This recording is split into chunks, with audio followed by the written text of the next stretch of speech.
Why does the game of Mahjong fascinate so many people? Tonight, we are going to learn about the history of Mahjong with June Chow from the Youth Collaborative for Chinatown in Vancouver, Jessica Lamb from Tea Parlour in Calgary, and Florence Yee from Tea Base in Toronto, as they share knowledge, stories, family traditions, and discuss their community work. So I'm going to introduce tonight's guests. June Chow works in community and cultural development in Vancouver's Chinatown with an active, award-winning heritage practice as co-founder of the Youth Collaborative for Chinatown. The group's hot and noisy Mahjong social reimagines the game in the neighborhood's Memorial Plaza by using it for public space activation, cultural knowledge transmission, and intergenerational community building. During COVID times, June and her sister have been playing weekly three-legged Mahjong at home with their mom. Jessica Wei Lin Lam has a family history connected to the Fujian and Guangdong provinces of China, Hong Kong, Malaysia, Singapore, and where she was born and raised in Calgary. Jessica has been co-host of Tea Parlour in Calgary since 2019 and currently works in engineering design, planning, and project management capacity for the City of Calgary's Transportation Department.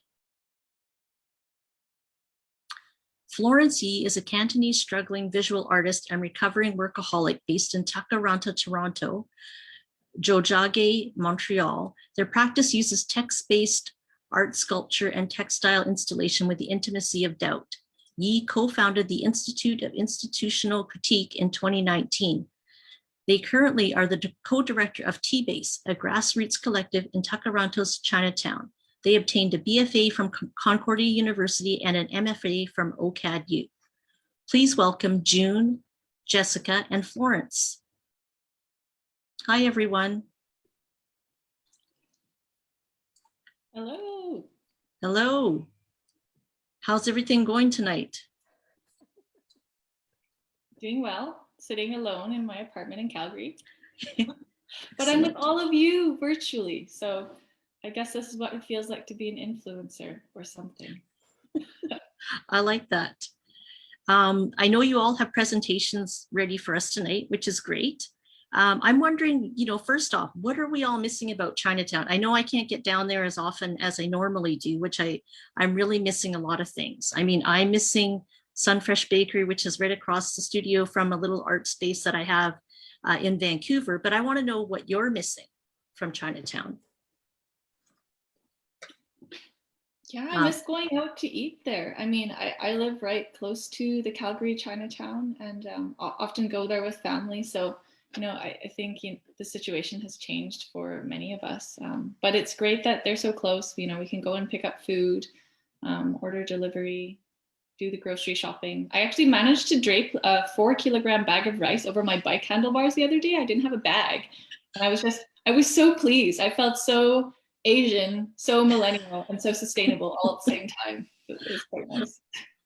That sounds awesome. What about you, Florence? What's going on in Toronto's Chinatown?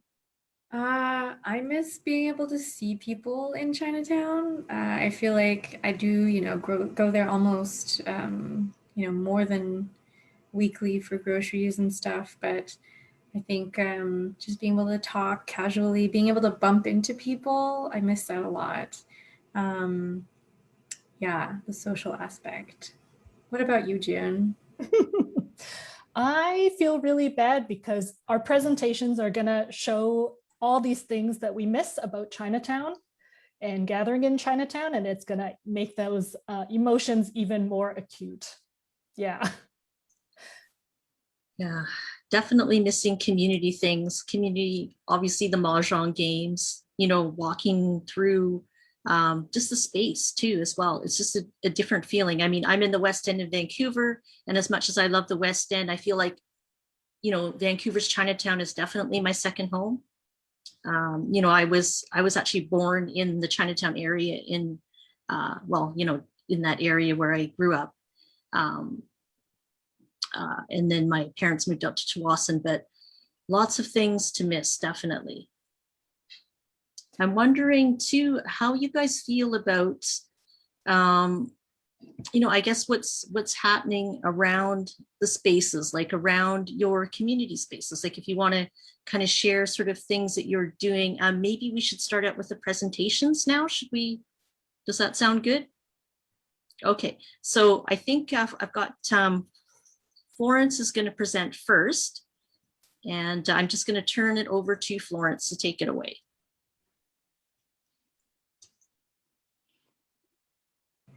All right, thank you, Candy. Thanks for having me, everyone. I was really excited to be able to talk more, research more, and just share about the way I do Mahjong and how other people have been doing Mahjong around Toronto.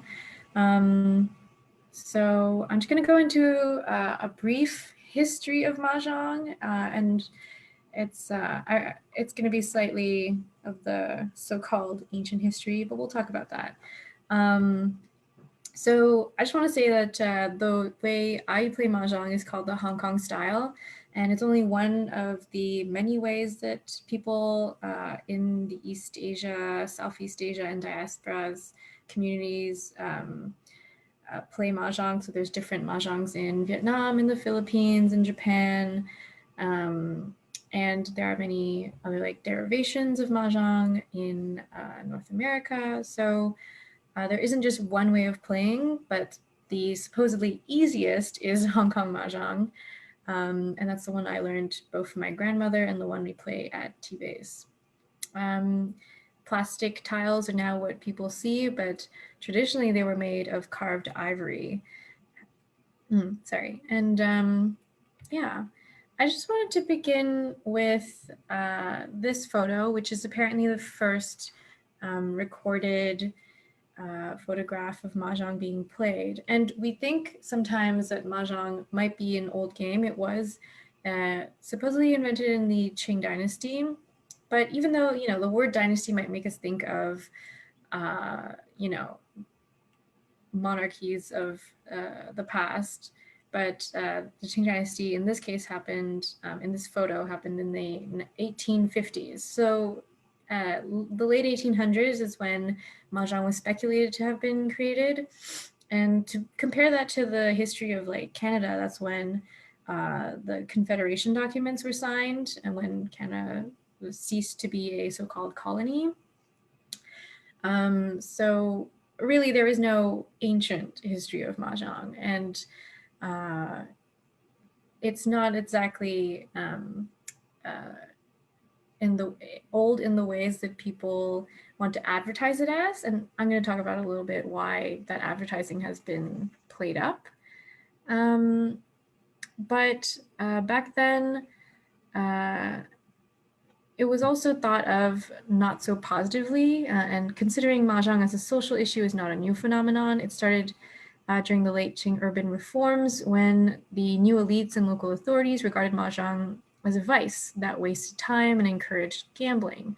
And so there was a heavy note of criminalization that hung around what Mahjong was in terms of a community game, but also apparently this kind of moral evil.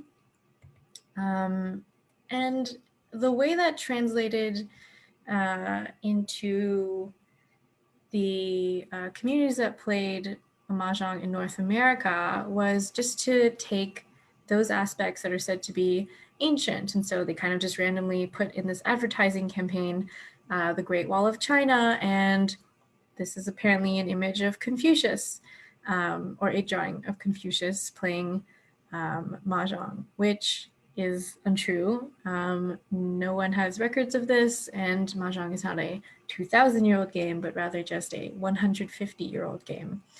And so that idea of ancientness, tradition, exotic nature of the game was played up as a kind of Orientalist fantasy for the white consumers of that time. And it was a way of also separating what China was at that time, which was, a nation that people were in the public and in the government level not very keen on being allies with, but rather thinking back to an ancient version of the culture that was still, in their eyes, pure and authentic. And so that kind of authenticity, as we see today in a lot of marketing, played a big role in advertising Mahjong to North Americans. So they really contrast that past of Chinese culture with what they call the rage of today. So that, I guess, backwards glance at Chinese culture being stuck at 2,000 years ago is part of how it was viewed. This is another little illustration that shows how Mahjong was being seen. This is also linked to bridge because Mahjong was then being feminized as a game in the United States that was heavily played mostly by Jewish mothers. And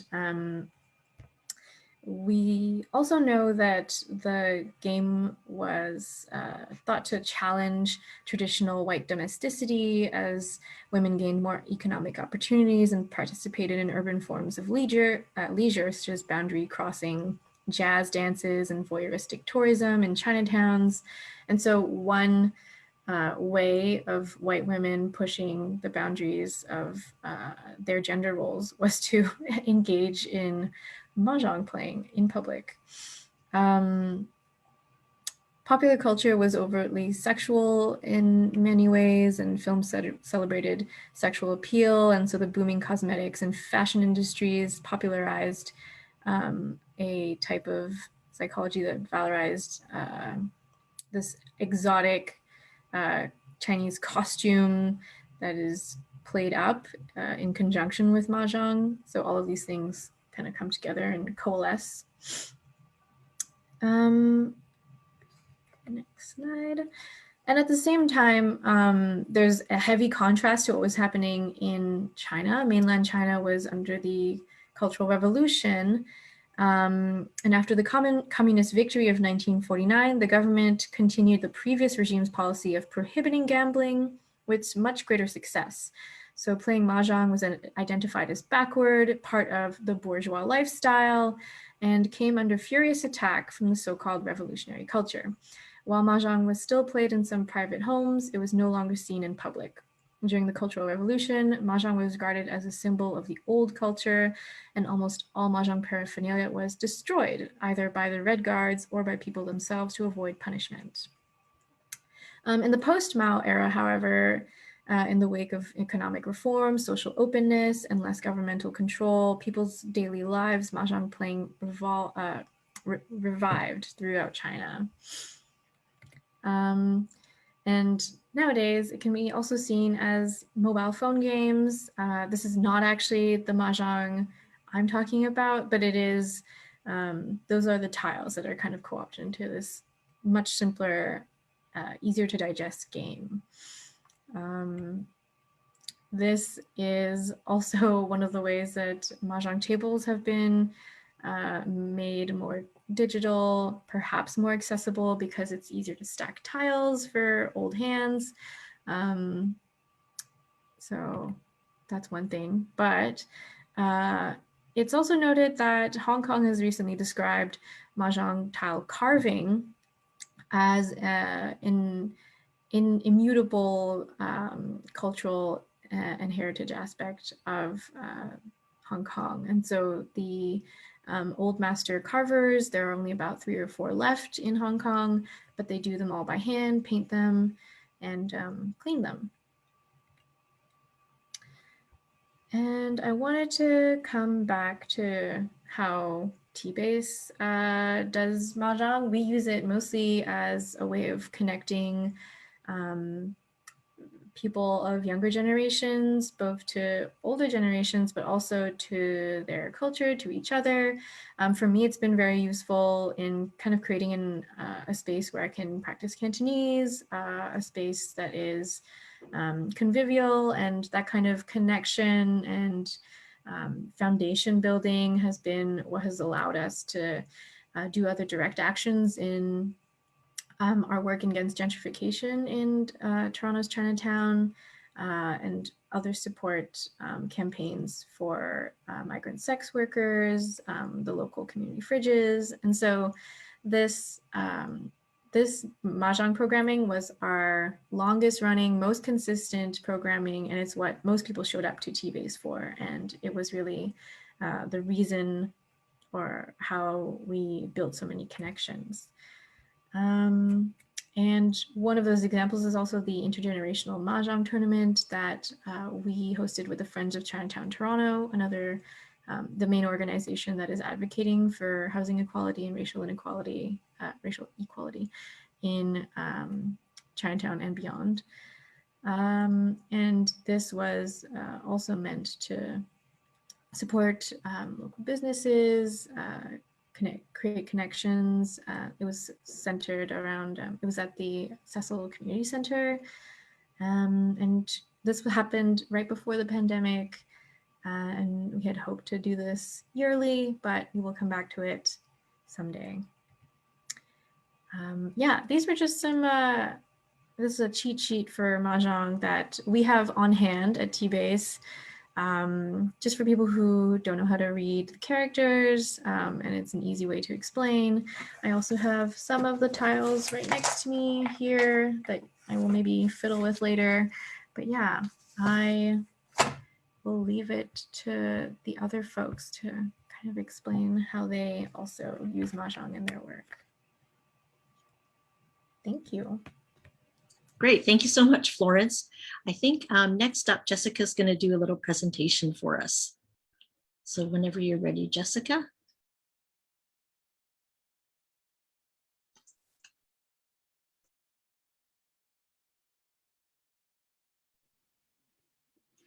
Great. Thanks so much for sharing, Florence. And I just like to start off by saying the Tea Parlour in Calgary, we were really inspired by kind of the likes of Florence and June. And so teams across the country that are bringing people back into Chinatowns and connecting people over Mahjong. I'm just going to share a few kind of photos and stories of Tea Parlour in Calgary and the roots of where it started. So you'll see here, this is Calgary's Chinatown against the backdrop of the massive oil and gas buildings of Calgary's downtown. I think one of these really unique aspects of Chinatowns across Canada is you have buildings within buildings within buildings and rooms within rooms within rooms. So I think you can kind of start to see that here with all the doors and all the signs. So the story of Tea Parlour, I guess we'll start with kind of a different form of doing a land acknowledgement. So acknowledging that before us, there were, the Indigenous people were here, they lived by the land. This area is traditionally called Mokinsis, where two rivers are connecting. And so the photo in the top left-hand corner is actually showing near the Bow River in Calgary, kind of Blackfoot people settling there and living their life there. As we kind of move on over time, as a kind of military base and trading base in Calgary, we also have the development of kind of rural houses as well as farmland around here. The bottom left-hand corner, you'll see Center Street, and behind, if you know Calgary, the town is kind of set actually in a floodplain. Of course, the plain has to be set in between the foothills and hills beside. So this picture is looking north to the foothills. And what people will know as McHugh Bluff. And initially, the bluff, we aren't connected to the bluff as a city of Calgary. There used to be a village up there, but in the early 1900s, they built a bridge, and the bridge actually kind of lands straight in Chinatown. Which I think creates a bit of an interesting dynamic for the buildings. And you'll see actually in this picture, so this is the bridge kind of landing in Calgary, and some of that photo that you saw in kind of the early 1900s, that's the same building. And now this photo was just taken about a week ago by myself. So showing you that some of those buildings are still there, and what was traditionally known as the Canton Block, which I didn't know until recently, still lives there today. So now I want to share with you kind of my story as a Chinese Canadian in Calgary. with connection with historical roots that connect to Singapore and Hong Kong and mainland China, and family still in all of those places. What I want to draw your attention to first is the map on the right-hand side of the screen. So you'll see kind of I want to highlight specifically the colors of green and red. So those are labeled by Stats Canada as, Chinese populations, Filipino populations, and West Asian populations. So you'll see now that even though Chinatown is kind of in the very center of the map, and where the rivers meet, you'll see a large part of these Asian populations are now kind of in the north and in the east. And I think this map really shows how, also down in the south. I think it really shows the unique Asian Canadian experience when growing up in Calgary. So I would describe my childhood as kind of growing up on food fed to me by aunts and uncles and, friends of the family in their backyards and their houses. And they lived down south, and then they started to live up north. And then, of course, we would always be eating in Chinatown. But as the city grew into the suburbs and the population changed, then we also started eating at restaurants in the north and in the east and everything. Of course, I think there's also there's a Chinese school in quite a few different places. I used to go down south for Chinese school. I know some people went into Chinatown for their Chinese school. But interestingly, I think as an adult, Chinatown has become, there are a lot of family memories connected to Chinatown, but there aren't necessarily as many adult memories. And I think for being kind of a young adult within Calgary, I think there are a lot of spaces for, very, very many different last name associations, but not necessarily so much us younger Canadians. So that's kind of one of the reasons that what inspired us to start Tea Parlour. So Tea Parlour was started in 2019 by myself and fellow co-host Carrie Yap, and now we grew from 2 co-hosts to 4 hosts. And since 2019, we've held 3 different events. The first event you'll see here, we are in Waikwan Manor, so it's a seniors association, and fortunately my dad manages it, so that was we managed to get our first in to run an event there, and you can kind of see the table of very wise seniors in the back.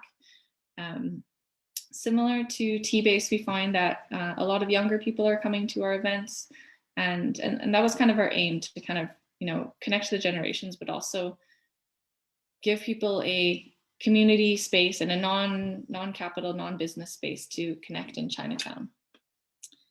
So our philosophy is we bring the mahjong sets, we bring the tea, and we bring the snacks, and we hope that people of all ages, all genders, all sexual orientations, all cultures, all levels of mahjong play, beginners included, are welcome at our events. This second event we had, just wanted to show a little picture of us at the Malaysian Singaporean Brunian Community Association. So this was an association that with connections to Singapore, used to go to in my childhood, and they were kind enough to partner with us to run our second event. And lastly, we went to the Chinatown Seniors Association. Calgary Chinese Elderly Association in Chinatown. And you can kind of see on the right-hand side there's the Center Street Bridge. So the building is interestingly sandwiched between the rising Center Street Bridge, a parking lot, and a park on the other side. But I think it's a very well-loved building. And again, they kindly welcomed us in to host our third event that we had I think it was last March or at the end of February. And we've been so glad that we've been able to welcome between 30 to 50 people at each of these events. A third of them are usually our friends, a third of them are friends of friends, and a third are, people we've never met and new friends. So I would kind of end the presentation by saying I am not an expert in mahjong in any way.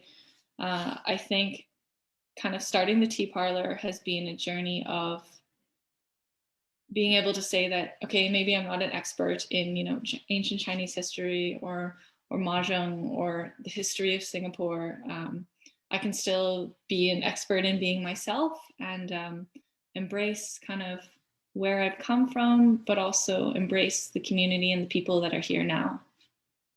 So I'm looking forward to answering some questions, sharing some experiences, and it's great to just chat with all of you. Great. Thank you so much, Jessica. So next up, some people were asking about Mahjong in Vancouver, and June's going to tell us all about that.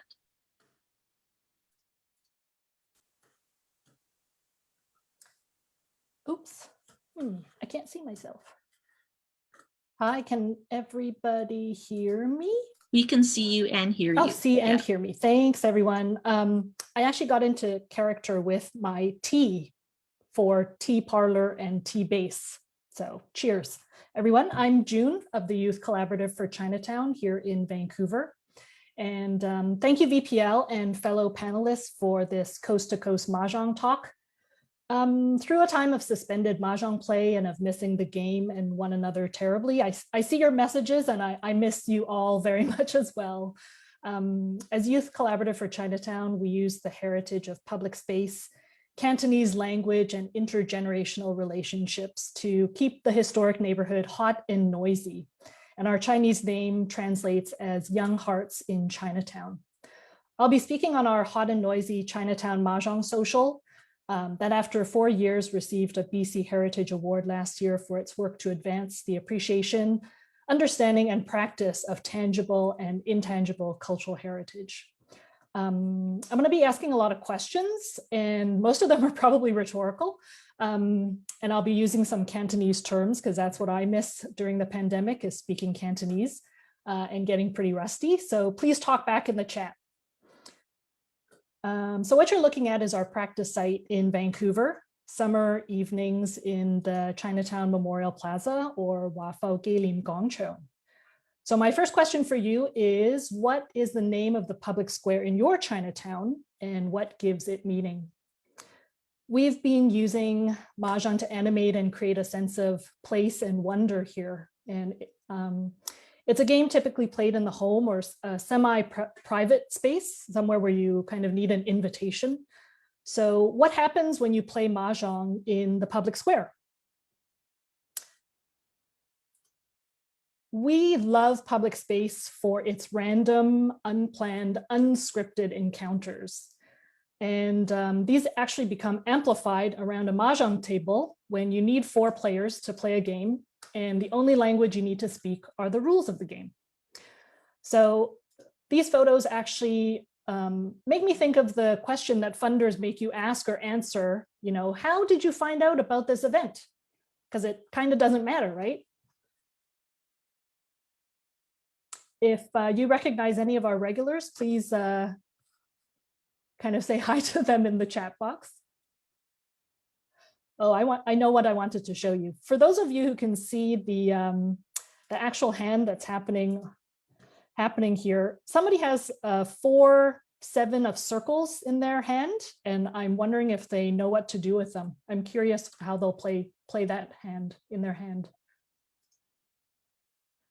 This one is an extended family who were just walking through the square that evening, and you can see that the Paw is, she actually has quite a good hand. She's an ace player, and you can see she has some bonus points happening with flowers and some wins.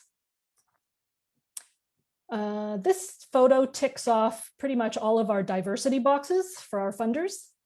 It also highlights Mahjong teaching and learning. Mahjong's a pretty simple game that isn't actively taught. It's straightforward enough to absorb.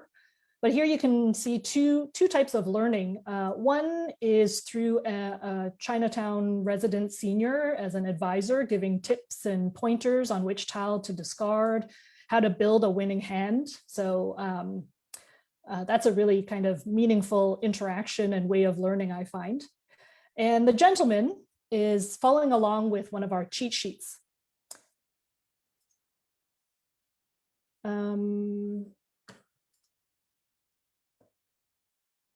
Florence mentioned the the many variations of Mahjong within Asia and Southeast Asia, and even within Chinese variations. And we actually teach Cantonese or Hong Kong Mahjong as well, which has the most basic rules and tile set upon which Asian and Chinese variations, they all build off of them. So we play Mahjong, or little sparrows, which reflects the Cantonese roots of Chinatown communities. You can see that we're not just teaching Mahjong play like in rules, we're teaching Cantonese language too, because somebody said they miss egg tarts, and a dan tat actually always tastes better than an egg tart and a char siu bao over a barbecue pork bun. So a set of Mahjong is made up of manji, sokji, tongji, and fanji, the 4 different types of suits.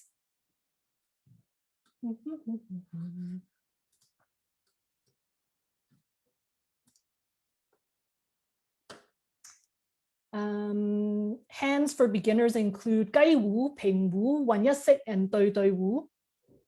And hands worth higher scores are Qing Yasik, the pure hand, and the elusive Sapsam Yu, or 13 orphans, which you might never win in your lifetime. In fact, it's infinitely easier to eat this hand, to Sik Li Go Sapsam Yu, at the Asian dessert shop here in Vancouver. This is from Subtle Asian Traits, where a family so into Mahjong got the 4 winds tattooed on their arms. And I'm just wondering if they always have to sit in this order around the Mahjong table. And the 4 winds are Dong Lam Sai Ba, which are northeast, southwest in English, but starts with east in Chinese because it's the Orient, right? These are the dragon tiles, and the first 2, very recognizable, very iconic. The first 2, Hong Zhong and Fat Choi, are the most, pretty much the most cliched of them. And what's this last one in the chat? So, somebody said soap. Okay, this is Bak Ban, literally whiteboard. Yeah, you got it. And I've actually heard new players not familiar with the game call it a picture frame or a mirror, which I really like the mirror because it's like there's no reflective surfaces. Moving along, what is this tile? It is yet tong, or 1 circle. And older Chinese people actually call it, yep, somebody said a biscuit. They call it a dai bang, or a big cookie, like a lo po bang, it's a dai bang. And I've actually called it, somebody calls it pizza. I've actually heard it called a lens, like a contact lens, or in Cantonese, a ngan gang. And that's because this is, somebody said it's a belly button. It's not a belly. I've never seen it called a belly button. But this 2 yi tong, or 2 circles, is typically called a pair of glasses. Ngan gang. So this is where Cantonese gets really, really playful in terms of its tones from ngan gang and ngan gang, the difference. It'll actually hurt your ears. Here is Bat Tong, or 8 circles. Does this look like anything to anyone? Cinnamon buns. This is actually a brick, like a gaijun.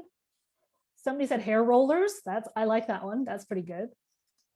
And finally, from the circle suit, we have gao tong, 9 circles. And this is actually a little bit dated, or among older people, it's actually called a dinsigei, a television set. Do people know why? It's like the big television. Growing up, if you grew up in my generation, you would have grown up with watching TV and the Chinese channel. And this is the TVB logo of the Hong Kong broadcast station that comes through. This is the old TVB logo. Moving on to the bamboo suits, we have Sam, Sok, 3 bamboo. Does anybody know what this is called? Our mother likes to call it daifu, or underwear. They're underpants, right? They're like high-cut briefs. And the more you look at it, they kind of look like electrical sockets. Chinese people love, Cantonese people have a lot of sayings made out of numbers. So when you have like a 3 and a 4 together, it actually becomes sam say, not 3 or 4. Can somebody help translate that into the chat? Sam say means you're riffraff, unofficial. We love it. And to show the character suit some love, here is Yatman, 1 character or 10,000. And something that we say is pa Yatman, Joy pa man yat. Somebody fluent in Cantonese can help translate that one.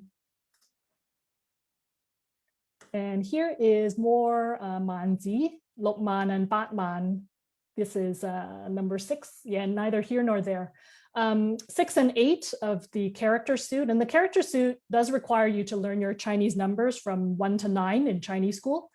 And a guy in our Mahjong social, a new learner, said he gets the 6 and 8 of character mixed up because they both have mustaches. So I thought that was quite adorable. And here's Bat Salt, 8 bamboo.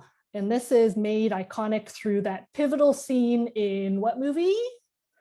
Crazy Rich Asians. Oops, let's look at it some more. And it's that scene where Michelle Yao's character is, they're playing quite a riveting game with the prospective daughter-in-law. And this is Mahjong is actually used in families as kind of like an interview of prospective son or daughter-in-laws to bring into the family, because you can, tell what kind of a player they'll be. Are they, gracious losers and sacrifice for others to win? Or are they selfish? Do they have a bad temper? Are they sore losers? So it's actually quite spot on. The more I look at this character, it actually looks like a frog to me. Tsinghua. And finally, this is a bonus. This is Sei Tong, or 4 circles. And this actually is a trick question because it doesn't actually look like anything, but the Chinese name for it, Sei Tong, sounds like Xi Tong, which means poop bucket. So that's kind of like the rude funniness of it. So, trying to capture, I hope, some of our time together helped try to capture the playfulness of the game, which is part of our work. And here you see some of our volunteers who, really playful interpretations in our posters over the years, and interpretations of some of the visual interpretation of some of the sayings, Sik Wu, Za Wu, Gai Wu, and the actual wall involved. Including, this is actually an animated graphic, so I hope we'll be able to show that in its animation. And so this is what young hearts in Chinatown look like, right? And this is also what young hearts in Chinatown look like. And we're hoping to be able to gather again soon to create that magic together. Oh, that's somebody's cousin. Yeah. Thanks so much. Let's open it up for the banter, I think. Sounds good. Thank you, June. Let's get everyone back on stage. Too bad we can't virtually play Mahjong with the 4 of us here, because I know you guys would win, but I think this would be fun. So we do have a couple questions in the Q&A and some in the chat. So someone is wondering, they're curious about how you guys got supplies for the Mahjong nights. Did people bring sets from home? Did you buy them? And if so, what is kind of like a reasonable price to get started? This might be the person that I'm wanting to get something started in Edmonton. They might want to start a Mahjong night in Edmonton. So how did you guys get started? Maybe we'll start with June. I think every every Chinese family actually has probably a Mahjong set, like a family set and a table. And they're unfortunately very underutilized. So in our first summer, we actually borrowed all of our sets as long-term loan. And eventually people just started like donating their sets to us because they weren't getting enough use out of them in their own families, and they enjoyed seeing us play. And so they were like, do you want our set? And it was like, yes. So it's all crowdsourcing. We did have in the Chinatown Plaza a longtime vendor of a business owner, Jessica, who her shop was specifically selling Mahjong sets since like the 1980s. And she still has sets available for sale. If people are interested, you can contact me and I can get you in touch with Jessica to buy one, because I think the jig is up on Craigslist. They're like sky high. They're asking for big prices on Craigslist. So the best source is actually to ask your family, because the family set it's really how I think you should inherit the set that you have, ideally, is keep it in the family.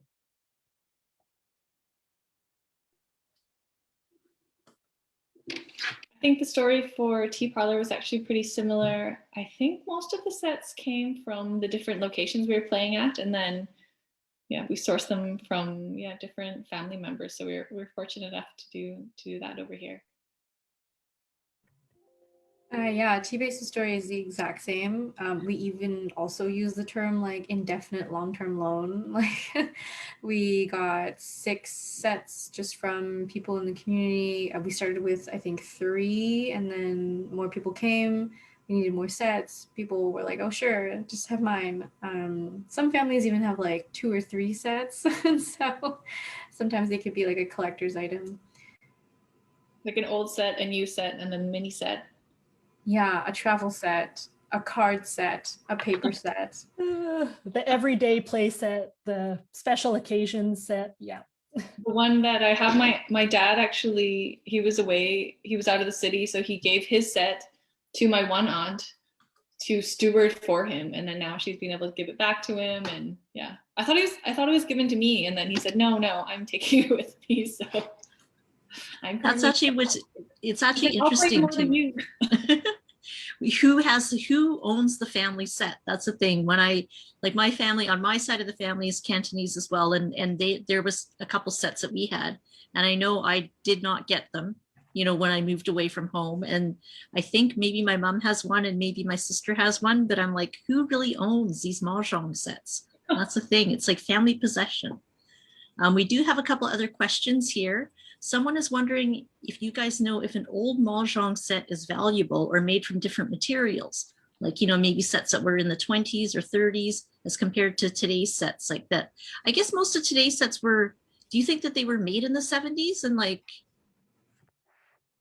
No. Anyways, that's a question someone's asking. Florence, did this come up in your research into the history of Mahjong? Are you talking about like ivory, like elephant ivory sets or something? This is fairly strange. They used to be made from ivory, and so but they still try to like preserve that sound that it makes when they hit each other through like the plastic. But nowadays it is made of plastic. No need to poach ivory. And I mean, I'm sure the sets from before are like valuable, but I mean, I'd prefer just like people keeping it in the family rather than trying to like auction them off. I think they're more sentimental value. And they all have different like designs and how they're carved. Like mine is also like this beautiful baby blue. My grandmother gave it to me. The case itself is like very indicative of when it was made. It's this like terribly old leather. The zipper is broken. The briefcase. Ooh, leather though. A brown briefcase. I've only seen like plastic cases like that. Vinyl leather. And it's got this old thing that she never took out of it,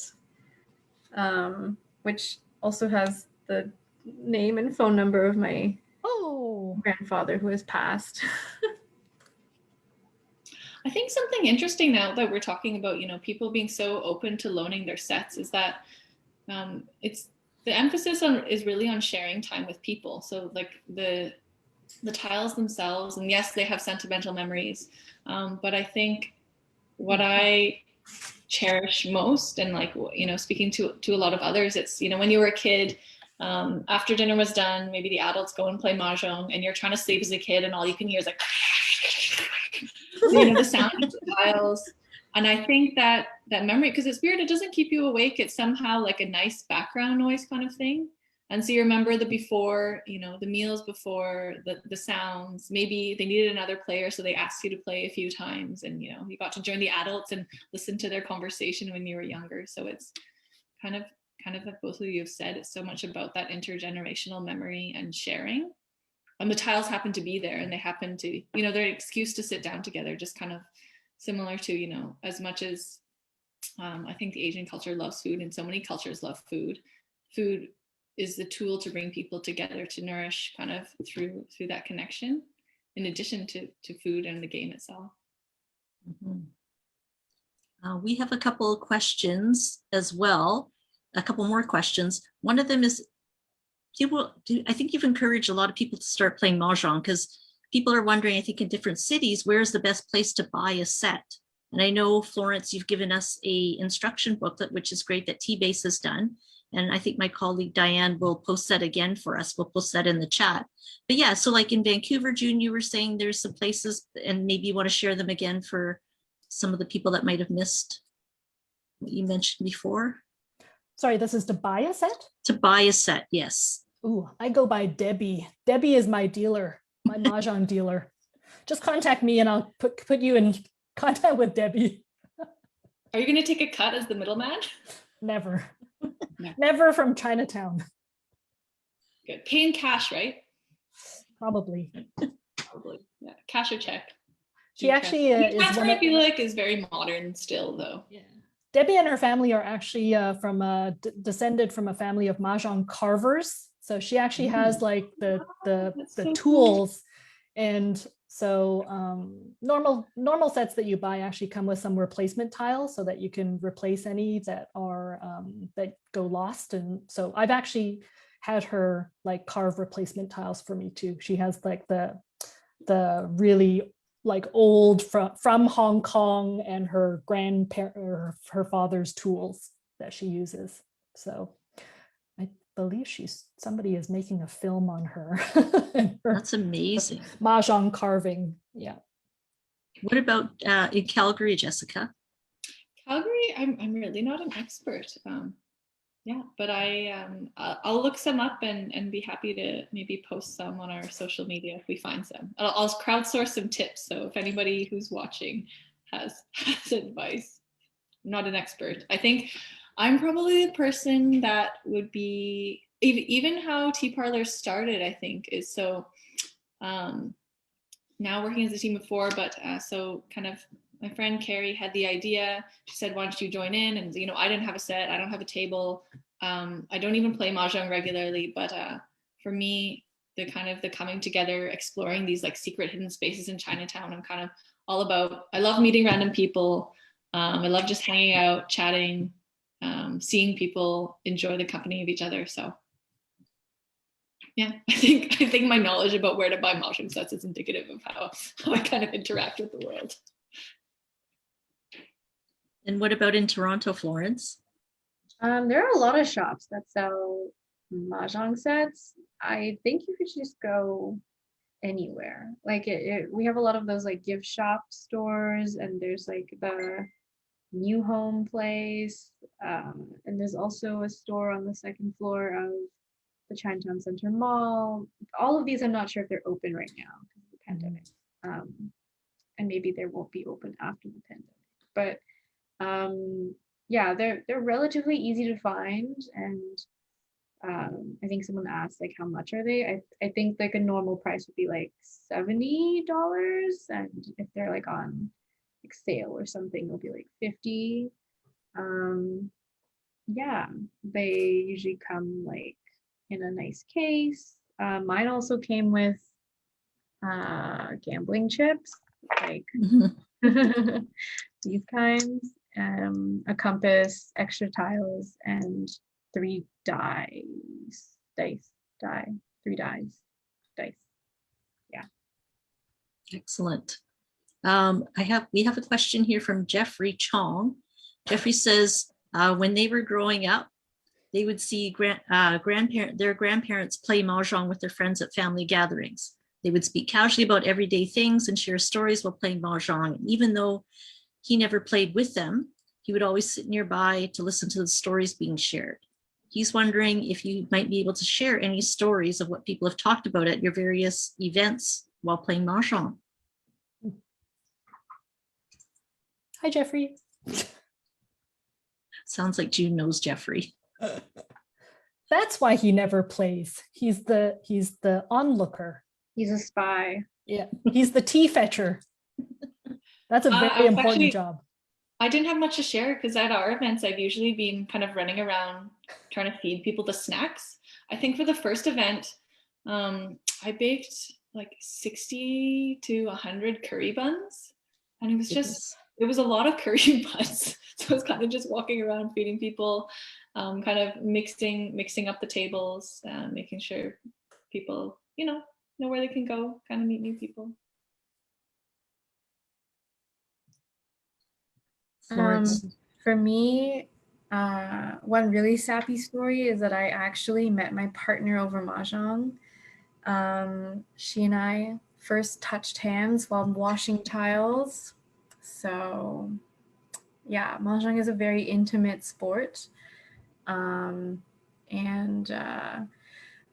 like whenever, that's what I say about like Mahjong being a very strong community builder. Most of the people who come end up, this is actually one of the impetuses of forming the Friends of Chinatown Toronto group. I think people were just very up in arms about a development that was going to demolish 8 to 13 businesses on a block of Chinatown in the core of it. Everyone was already there at a Mahjong event and ended up starting that conversation of how to organize and how to gather again. And so those kind of became meetings in some way and then formed the official stuff. So I think there's a lot of very important political conversations that happen over Mahjong, and really it's just a very good way of just seeing people regularly too. I think as adults, I have a lot of trouble seeing people for no reason regularly. And it is, one of the things that is a glue that keeps people together. Great. There is a question, and I think some of us, or probably most of us, have heard about it.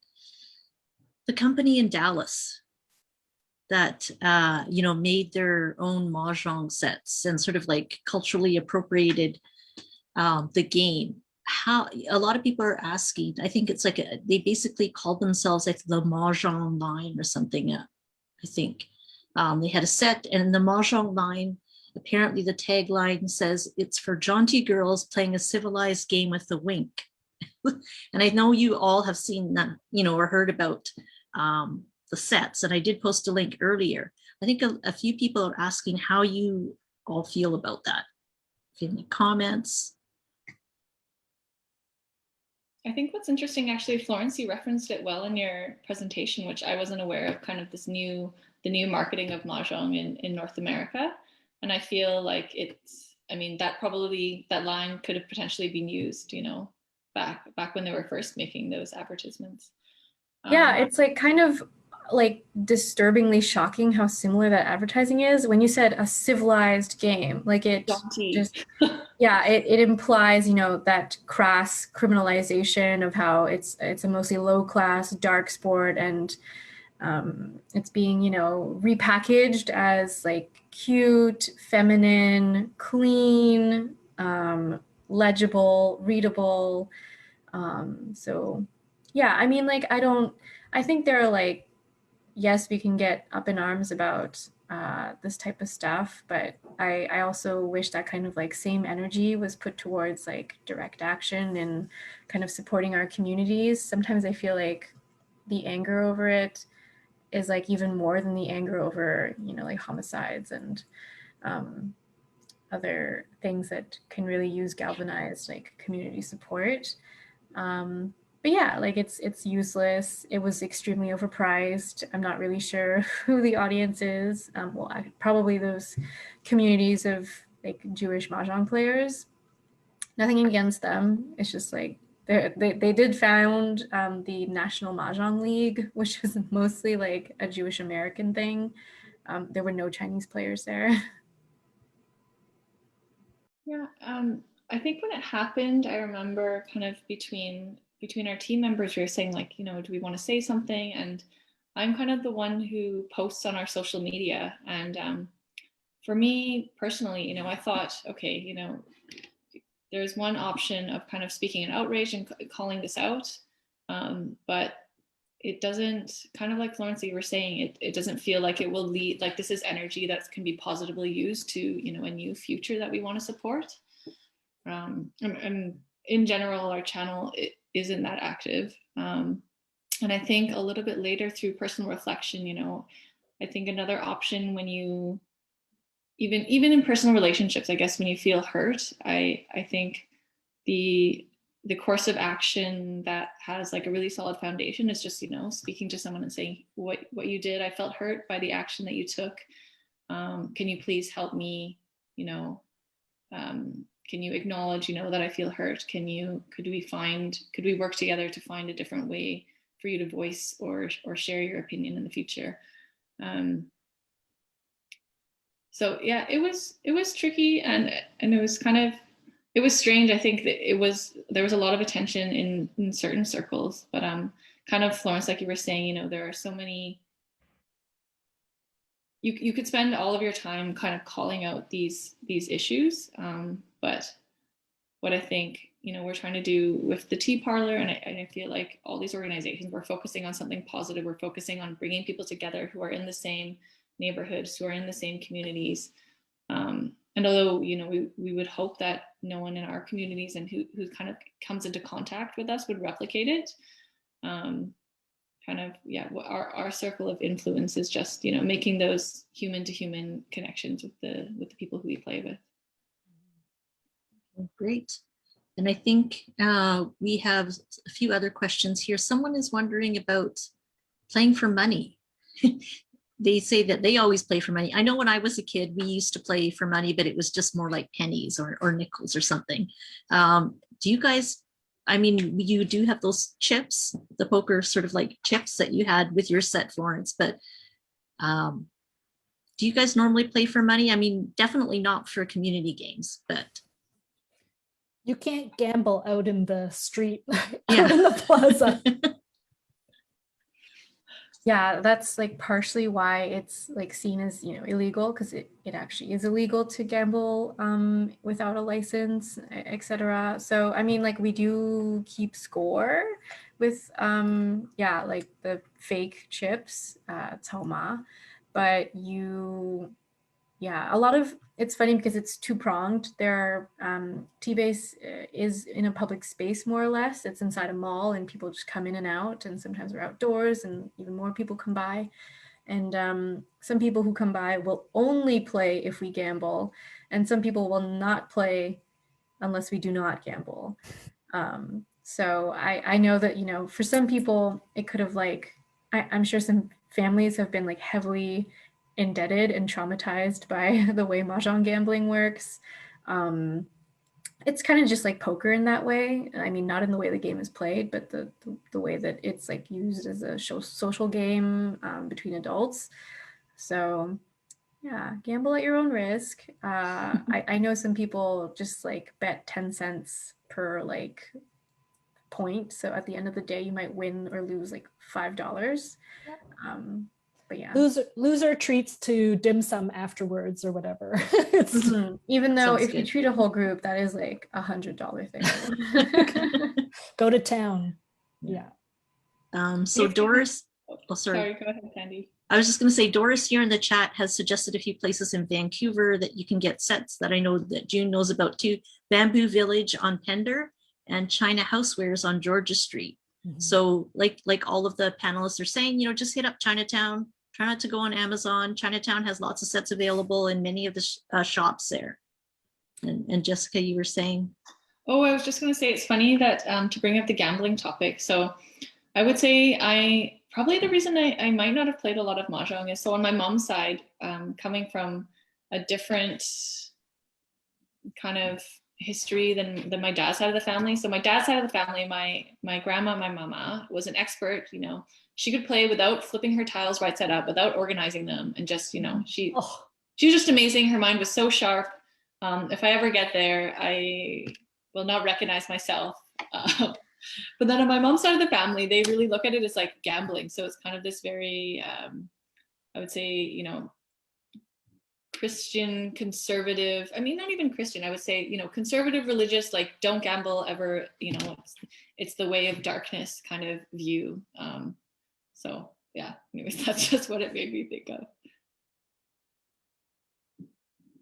I know in my family, my mom used to say that my grandfather used to love to play Mahjong in Chinatown. And I think there were some debts that were owed. So it definitely does have an interesting past for some people. Something happened in the family to someone. Yeah, exactly. I love talking about, the people to people relationships and the social aspect. And, something that I really like from this, like being able to talk about coast to coast Mahjong and how is really like the connection of the game also to place, and how, T-base and Tea Parlour, like each one of us actually, practices it slightly different for our community, within our community, and why it like works. Because, everybody in the chat is like, we should do that. We should do the Mahjong parlor in Vancouver. We should do like you can literally play Mahjong anywhere. Like I've seen it. You've seen people like play it in China in like the pool, so you can actually play it anywhere, literally. But there is like, some deep rootedness to the place where you play it, whether it's like in your home and those are like, they're very specific to the site. And so the photos that I showed, zooming, the parkade level kind of view of the Memorial Plaza that we play at is very specific. These are like very specific and intentional places that I believe that we play this game in. And for us, it was adjacent to a redevelopment site that we've been fighting from the beginning, and Mahjong has been our way of occupying the adjacent space and creating meaning there. And and Jeffrey was the one who asked, what conversations are you having? And Florence touched on political conversations, and I don't know how much I haven't like sat in on any like conversations happening around the table, but for the fact that you're actually like in a space and occupying a space and enjoying your culture and publicly expressing it, and that speaks a lot in terms of like as a form of direct action against some of these trends and issues that are happening in your community, to take a stand and to be very public about it, and even more so now during like anti-Asian stuff where you have to like hide away. And so, for us, it's really amplified, needing to celebrate what it means to be Asian and Chinese in public, and not to, as a counter, to counter those sentiments. I see a really cute comment in here from Iris. Iris says they lived with their grandparents for 1 year in their senior home in Hong Kong as a teen, and their grandmother would always come home with a bag of fresh fruit, normally oranges, of course, that she won from the other seniors during a game. That's a good prize. That is a good prize. Carrie Yap says, when they started Tea Parlour, one of the purposes was to bring people to hidden spots in Calgary that they didn't know about. so they could build a connection to the community in response to community redevelopment, which is great. There's so many comments in here. I'm trying to sort of sort through what else we have. So maybe we'll do a couple more questions. If I can find a couple more here. Let's see. I do have one question here, and I'm not 100% sure what Baldwin means by this, but he's asking, is there a best size for tiles for community play? I know sometimes maybe the tiles vary slightly in size, but isn't there just like a standard size for most tiles, I think? Yeah, I feel like the bigger tiles are just like slightly bigger, and it might not fit as well on the tables you'll have. But yeah, because it's a kind of color-coded game, it's quite easy to also identify by like color rather than reading. And yeah, as you may have heard, some people are endowed with the gift of feeling the carving with their finger to be able to read it with your hands rather than with your eyes. Russell has an answer in the chat. There's some of the variations have smaller size tiles. So like Taiwanese style Mahjong has smaller tile sets, and then also Japanese style Mahjong does. But Cantonese is a pretty standard size unless they literally say, this is a mini set. Mm-hmm. Okay, great. I have long fingers, so I like the I don't like the mini because it's just all over the place for me. Yeah, and my long fingers. Okay, I think I don't see any other questions. Is there anything else that you would like to talk about? Or maybe you can talk about I know it's pandemic times, but what are you hoping to do once you get back, into action with your group? Mm-hmm. Maybe June, do you want to start? I know it sounds like a lot of people miss the game, miss our Mahjong socials and really want us to put them on again. So I think meaning me and Doris, are pretty much indebted to do that again. During the pandemic, her and I and my mom have been playing three-legged Mahjong weekly because she's a senior, so needing for her to stay active. But it was after quite a while that we actually broke out the set and said, okay, let's try to play three-legged Mahjong. And it's actually like, it was really weird. Like, but like the muscle memory is there in terms of like washing the tiles and stacking things, but it definitely is like riding a bike. So you really, don't wait for whatever. If you have a set, just like wash them, show them some love, stack them. There are actually some, I actually learned like a Chinese solitaire game that you can play with the tile set by yourself. And that was learned at a Chinese society, creeping on one of the members who was in charge of cleaning the set. Yeah, that was great. And what about you, Jessica? What's up for Calgary? Mm-hmm. I think something interesting. So, Tea Parlour started because we wanted to create memories for kind of younger Asians and younger people to be able to create memories in Chinatown. And now I think, with the recent events of kind of the hate crimes, I'm going to say, being directed towards Asians. Like we've seen not a lot of events, but even like some events against some attacks or on seniors. I think a friend of mine, his mom's car was stolen just a few weeks ago in Calgary's Chinatown. And I think, there are about 600 kind of seniors residences in our Chinatown. And I think now there's an opportunity for they were enjoying it just fine on their own before, but I think now if we can kind of increase activity and help bring more life to the area that's become more quiet, we can kind of show them our support and show them that we're there for them. So yeah, we haven't quite figured out what's next, but definitely it will always kind of center on supporting the community, supporting all ages, and connecting with each other. Right. In Florence.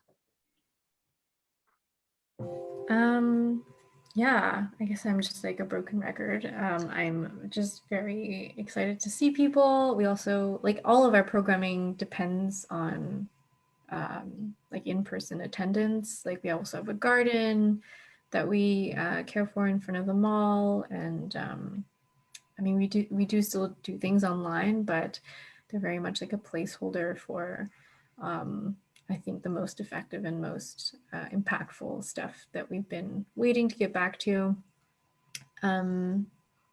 Mostly and mainly Mahjong. Yeah. Okay, that all sounds great. We're going to close the event now, but I want to thank everyone for joining us online tonight. A huge thank yous to June, Jessica, and Florence for leading the discussion. Thanks to Beans and Bun for their excellent pixel art that I've shared many times on our Facebook wall and Instagram. And thanks to Jason Lee for sharing the artist's contact information. I'd also like to thank my colleagues Diane and Jorge for helping out today to make sure the event runs smoothly. So we would love it if you gave us feedback about this event, because as a public institution, our job is to do programs for you. So your feedback is very important to us so that we can keep getting better at this. We're going to share a link to a form in the chat, which should take you about a minute to fill out. It's a little feedback survey, and Diane will share that for us. So there's a couple of events coming up that I want to talk about. On Thursday, May 13th, so next Thursday at 7 p.m., we have an event called Fun City, and it's about writing comedy in troubled times. If you need to LOL right now, and who doesn't really, we've got you covered. Local comedians Daniel Chai, Andrea Jin, and Ed Hill will talk about writing for comedy. You can listen to stories about their journeys to the top of Vancouver circuit as Daniel interviews Andrea, and Ed and Andrea interview Daniel. We'll have fun no matter what happens. So get ready to laugh into the great Zoom void. And on Tuesday, May 18th, we have an event with best-selling author J.B. McKinnon about his new book, The Day the World Stops Shopping, where he explores urgent questions on how to achieve sustainable lifestyles and why living with less could change our planet and society for the best. So again, thank you all for joining us tonight. And I'm going to say goodbye. And I had a really great time tonight. So thank you to June, Jessica, and Florence. We're going to keep the event open for a few minutes in case that you want to click on any of the links that we shared in the chat. So have a great night, everyone, and stay safe. Take care. Bye.